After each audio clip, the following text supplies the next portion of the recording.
உங்களுக்கு நிம்மதி உண்டாகுவதாக, தேவனுடைய இரக்கங்கள் அதிகமாவதாக.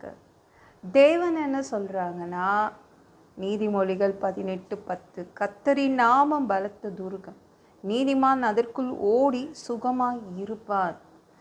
ஏதோ என்னுடைய உள்ளுணர்வு சொல்லுது, ஐயோ சரியில்லை, எதுவும் சரியில்லைன்னு சொல்லுது. ஏதோ கெட்ட கெட்ட கனவாக வருதுங்க. என்ன பண்ணுறது, பயமாக இருக்குது. என்னை நானே என்னால் பாதுகாப்பு கொடுத்துக்க முடியல. பணம் இல்லை, நகை இல்லை, சொத்து இல்லை. நான் பாதுகாக்க முடியல. நல்ல வேலையில் இல்லை. பயப்படாதீங்க. எங்கே போய் ஒளிஞ்சிக்கிறது தெரியலையே, இவ்வளோ பிரச்சனை ஓடுது, என்ன பண்ணுறது தெரியல, எனக்குன்னு ஏதாவதுனா யாராவது வருவாங்களா அப்படின்னு பயப்படுறீங்களா? நீங்கள் தேவனை தேடுறீங்களா? அப்போ தேவனை தேடுற பிள்ளைங்களுக்கு உயர்ந்த பாதுகாப்பு இருக்குது. நீங்கள் உயர்ந்த பாதுகாப்பின் கீழ் இருக்கிறீங்க. ஆனால் உங்களால் பார்க்க முடியல, உங்கள் கண்ணால் பார்க்க முடியல. அதனால தான் இத்தனை சந்தேகம், இந்த உள்ளுணர்வு இதெல்லாம் வருது. எந்த பிரச்சனையும் வராதுன்னு தேவன் சொல்கிறாங்க. பயப்படாதீங்க. நீங்கள் ஒரு மிக உயர்ந்த பாதுகாப்பின் கீழே தான் இருக்கிறீங்க. தேவனை தேட தேட தேட என்ன ஆகும்னா, பாதுகாப்பு அதிகமாகிட்டே போகும், கூடிக்கொண்டே போகும். உங்கள் பாதுகாப்பு உங்களால் கண்ணால் பார்க்க முடியல, அவ்வளோதான். ஆனால் நீங்கள் மிக உயர்ந்த பாதுகாப்பின் கீழ் இருக்கீங்க. அதை நீங்கள் உணர்ந்து கொள்ள முடியும். சரிங்களா? பயப்படாதீங்க. இந்த உலகத்திலேயே அதிக பாதுகாப்பான இடம் எது தெரியுமா? ஒயிட் ஹவுஸ் தான். அமெரிக்காவில் உள்ள ஒயிட் ஹவுஸ் தான். அந்த பிரசிடெண்ட்டுக்காக, அமெரிக்காவில் உள்ள அந்த பிரசிடெண்ட்டுக்காக அவ்வளோ பாதுகாப்பு. அந்த ஒயிட் ஹவுஸை சுற்றிங்க 13 அடி ஸ்டீல் கம்பி போடப்பட்டிருக்குது. அதை யாராவது தொடணும் அப்படின்னு நினச்சாலே போதுங்க, அவங்களுக்கு செக்யூரிட்டி அலாரம் அடிக்குமா. அந்த ஒயிட் ஹவுஸ் சுற்றி அப்படி ஒரு பாதுகாப்பு. அந்த ஒயிட் ஹவுஸ்க்கு மேலே அது நோ ஃப்ளை ஜோன் தான். எதுவுமே பறக்கக்கூடாது. அந்த ஒயிட் ஹவுஸ்க்கு மேலே எதுவும் பறக்கக்கூடாது. ட்ரோனோ ஹெலிகாப்டரோ வந்துச்சுன்னா இவங்க மிசைல் அனுப்பிடுவாங்க, உடனே மிசைல் போயிடும்.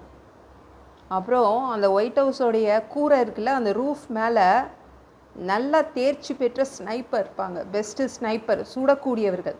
1 கிலோமீட்டர் தூரம் அளவு கூட சுடுவாங்க. கரெக்டாக குறி பார்த்து சுட்டுருவாங்க. யாரும் உள்ளே வர முடியாது. நியூக்ளியர் அட்டாக்கோ கெமிக்கல் அட்டாக்கோ எதுவுமே அதை பண்ண முடியாது. அவங்களுக்கு அட்வான்ஸ் கம்யூனிகேஷன் சிஸ்டம் இருக்கும். அவங்கக்கிட்ட மெடிக்கல் ஃபெசிலிட்டிஸ் எல்லாமே இருக்கும். எல்லாம் ஒரு ஹாஸ்பிட்டல் மாதிரி உள்ளே இருக்கும், எல்லாமே இருக்கும் அவங்கக்கிட்ட. அப்புறம் பல மாதத்துக்கு தேவையான உணவு இருக்கும். அதுதான் இந்த உலகம் உலகத்திலேயே அதிக பாதுகாப்பு உள்ள ஒரு இடம் எதுனா அது ஒயிட் ஹவுஸ் தான் சொல்கிறாங்க. அது மாதிரி நல்ல பயிற்சி கொடுத்த பெல்ஜியம் நாய்களை வச்சுருப்பாங்க. அதாவது உலகத்தில் மனிதர்கள் அதிகமாக பாதுகாப்பு போடப்பட்ட இடம் அந்த ஒயிட் ஹவுஸ் தான். அமெரிக்காவில் உள்ள அந்த ஒயிட் ஹவுஸ் தான் சொல்கிறாங்க. ஆனால் தேவன் உங்களுக்கு அதை விட அதிகமான பாதுகாப்பு உங்களுக்கு போட்டிருக்காருங்க. சரிங்களா? அந்த ஒயிட் ஹவுஸை விட உங்களுக்கு அதிகமான பாதுகாப்பு தேவன் உங்களுக்கு போட்டு வச்சுருக்காரு. இந்த பாதுகாப்பு வளையத்தில் தான் தேவன் உங்களை வச்சுருக்காரு, உங்கள் பிள்ளைங்களை வச்சுருக்காரு, உங்கள் குடும்பத்தை வச்சுருக்காரு, உங்கள் வேலையை வச்சுருக்காரு, உங்கள் வியாபாரத்தை வச்சுருக்காரு.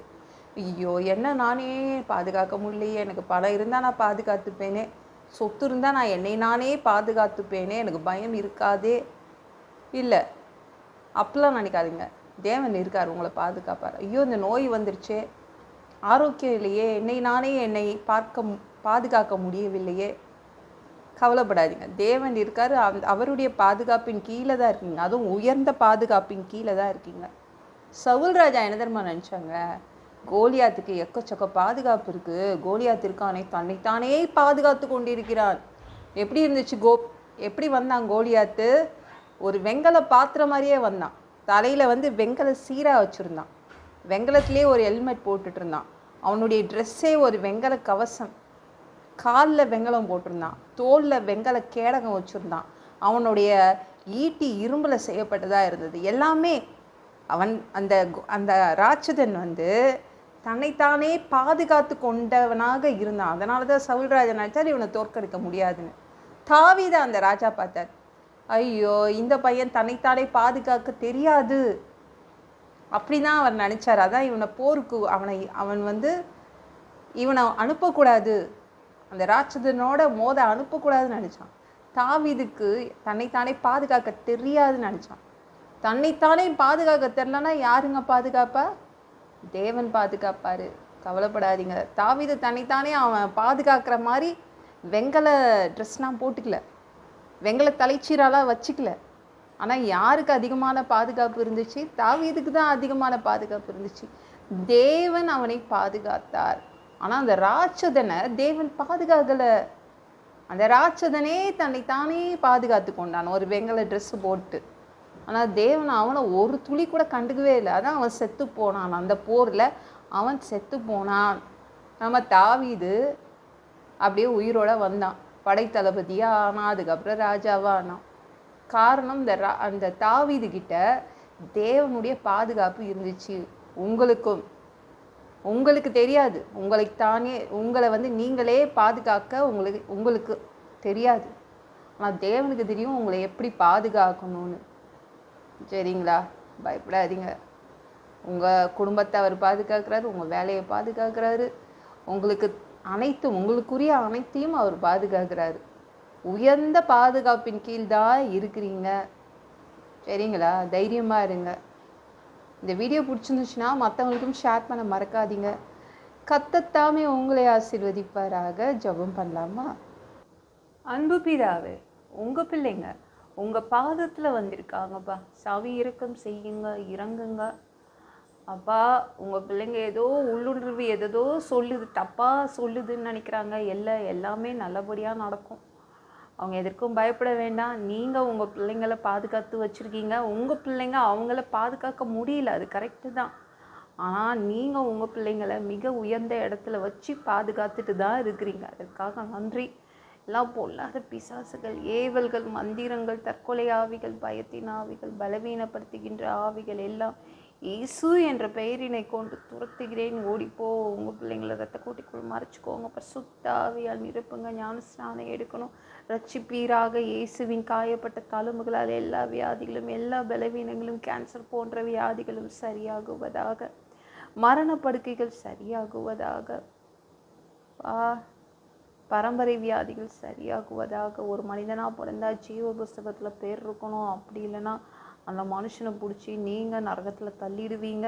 நாங்கள் பரலோகத்துக்கு வர்றதுக்கு தான் ஆசைப்படுறோம். அடித்து உதச்சி திருத்தி எங்களை பரலோகத்துக்கு அனுப்பிடுங்க.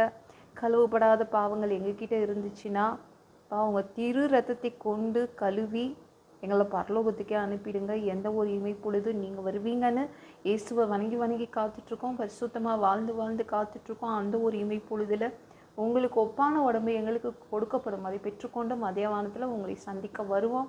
அந்த தருணத்தை நாங்கள் இழந்துடக்கூடாதுப்பா. 7 வருட அந்த கிறிஸ்து ஆட்சியில் விட்டுட்டு போயிடாதீங்க. பிசாசு நடத்தும் ஆட்சியில் விட்டுட்டு போயிடாதீங்கப்பா. ஒரு மனிதனால் பரிசுத்தமாக வாழ்கிறது கூடாத விஷயம். அதற்கும் உதவி கேட்டு வந்து நிற்கிறோம் அப்பா. சாமி, 1000 வருடம் இந்த பூமியை ஆட்சி செய்வதற்காக இந்த பூமிக்கு வருவீங்க. அந்த ஆட்சியின் கீழ் வசிக்க ஆசைப்படுறோம். எல்லாவற்றையும் ஒப்பு கொடுக்குற இயேசுவின் மூலம் ஜெபம் கேளும் பிதாவே. ஆமென். நாளைக்கு பார்க்கலாம்.